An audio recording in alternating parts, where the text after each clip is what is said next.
നമ്മുടെ സ്ഥാപനങ്ങൾ എങ്ങനെയാ സംസാരിക്കേണ്ടത്, എങ്ങനെയാ ചിരിക്കേണ്ടത്, എങ്ങനെയാ കരയേണ്ടത്, എങ്ങനെയാണ് ഉറങ്ങേണ്ടത്, എങ്ങനെയാ ഭക്ഷണം കഴിക്കേണ്ടത്, എങ്ങനെയാ യാത്ര ചെയ്യേണ്ടത്, എങ്ങനെയാണ് മുതിർന്നവരോട് പെരുമാറേണ്ടത്, അത് മുഴുവനും പഠിച്ച് പക്വതയുള്ള പാകതയുള്ള മക്കൾ നമ്മുടെ നാട്ടിലൂടെ തലയിൽ കെട്ടി സമുന്നതരായി മാറുമ്പോ അൽഹംദുലില്ലാഹ്, എന്റെ മകൻ ആലിമല്ല, എന്റെ മകൾ ഹാഫിളല്ല, എന്റെ കുടുംബത്തിൽ മുതഅല്ലിമീങ്ങളില്ല, എന്നാലും റബ്ബേ എന്റെ പരിശ്രമ ഫലമായിട്ട് നിന്നെ അറിയുന്ന ഒരു മുതഅല്ലിമിനെ വാർത്തെടുക്കാൻ, നിന്നെ സ്നേഹമുള്ള ഒരു ഗുരുനാഥനെ വാർത്തെടുക്കാൻ എനിക്ക് കഴിഞ്ഞിട്ടുണ്ട് റബ്ബേ എന്ന് പറയുന്നിടത്താണ് നമ്മുടെ വിജയം വരുന്നത്.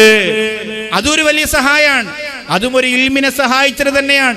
മുആദ് റളിയല്ലാഹു തആല അൻഹുവിനോട് വന്ന് ചോദിച്ചല്ലോ, അധികാരം, ഒരു രാജ്യത്തിന്റെ അധികാരം വെച്ചെടുക്കാൻ പറഞ്ഞു. മുആദ് റളിയല്ലാഹു അൻഹുവിനോട് ഇല്ല എന്ന് പറഞ്ഞു, ഞാൻ വരുന്നില്ല എന്ന് പറഞ്ഞു.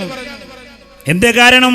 അദ്ദേഹം പറയുന്ന ഒരു രാജ്യത്തിന്റെ അധികാരം ഏറ്റെടുത്ത് ആ രാജ്യത്തിലെ പ്രശ്നങ്ങളൊക്കെ പരിഹരിച്ച് അതൊക്കെ നോക്കി ജീവിക്കുമ്പോ ഇവിടെ മദീനത്ത് പുന്നാര ഹബീബ് ഷഫീഉനാ റസൂലുള്ളാഹി സ്വല്ലല്ലാഹു അലൈഹി വസല്ലമ തങ്ങളുടെ മുമ്പിൽ ഇരുന്ന് പഠിക്കുന്ന ഇൽമ് എനിക്ക് നഷ്ടപ്പെടും.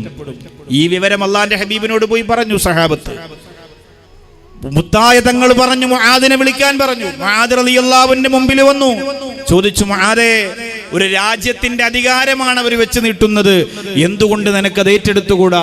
ആ സമയത്ത് മഹാനായ മുആദ് റളിയല്ലാഹു അൻഹു പറഞ്ഞു, അല്ലാഹുവിന്റെ റസൂലേ, അങ്ങയുടെ മനോഹരമായ ഈ അഹ്ലു സുഫയിൽ ഇരുന്നു കൊണ്ട് ഇൽമു പഠിക്കാൻ എനിക്ക് കഴിയില്ല.